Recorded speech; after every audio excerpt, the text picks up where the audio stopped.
The Somali coast stretches vast and unforgiving, where the ocean's depths hold secrets and its surface tells tales of survival.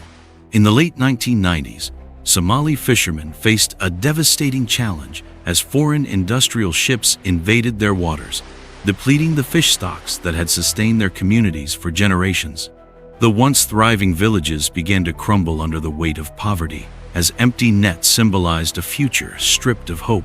Desperation grew, and resentment simmered against the vessels that plundered their seas without consequence. Yet, for many, the question remained: what could a handful of unarmed fishermen do against mighty steel giants? The answer came in the form of smuggled weapons. Guns, relics of distant wars, began to find their way into the hands of desperate men. What started as a defensive measure to protect their waters from exploitation quickly evolved. Groups of fishermen banded together, their boats now equipped not for fishing, but for a different kind of catch. At first, their actions were local, targeting small trawlers and demanding fees for operating in Somali waters. It was a simple message: you have stolen from us, now you must pay. But desperation has a way of growing ambition. The pirates soon realized that the waters off Somalia were not just home to fishermen and trawlers, they were a gateway for global trade. Massive cargo ships, tankers laden with goods worth millions, became tantalizing targets. These operations were no longer just about survival.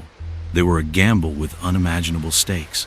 Armed with AK-47s and fueled by a mix of necessity and greed, the pirates set their sights on the world's most valuable vessels. The tactics were daring. In small skiffs, often no more than a few meters long, they would approach ships hundreds of times their size. Speed and surprise were their weapons, alongside the looming threat of violence. Crews, unarmed and untrained for such encounters, had no choice but to surrender. The pirates would storm the decks, taking control of the ship and its crew. Once in command, they would demand ransom millions of dollars for the safe release of both vessel and men. But these operations were not without risk. The high seas are as treacherous as the life these pirates chose. Many raids ended in failure, with pirates captured or killed. Others faced betrayal within their ranks, as disputes over the spoils led to violence among their own. And yet, for those who succeeded, the rewards were life-changing.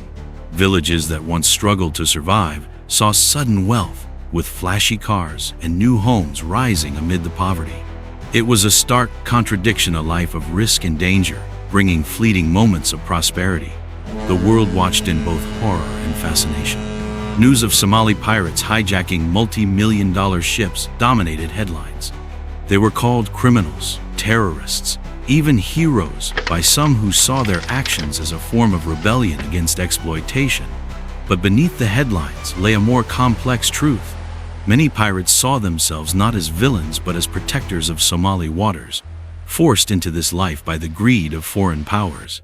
Yet, as the ransoms grew larger, so too did the corruption. Warlords and militias began to profit, turning piracy into a well-funded enterprise far removed from its humble beginnings. International forces eventually took notice. Warships from around the world patrolled the Somali coast, their presence a warning to the pirates. Naval convoys and armed security on ships made attacks more dangerous. For many pirates, the golden era was over, replaced by harsher realities. Those who survived often returned to their villages, some with riches, others with scars. Yet the legacy of Somali piracy remains a haunting reminder of what happens when desperation and exploitation collide on the open seas. Today, the story of Somali piracy is a tale of contrasts. It speaks to the resilience of people pushed to their limits and the unintended consequences of global neglect. The waters off Somalia are quieter now, but the echoes of those turbulent years still linger. For the men who took to the seas, their journey was one of survival, resistance, and ultimately, loss. And for the world, it is a cautionary tale of how desperation can turn even the most peaceful waters into battlegrounds.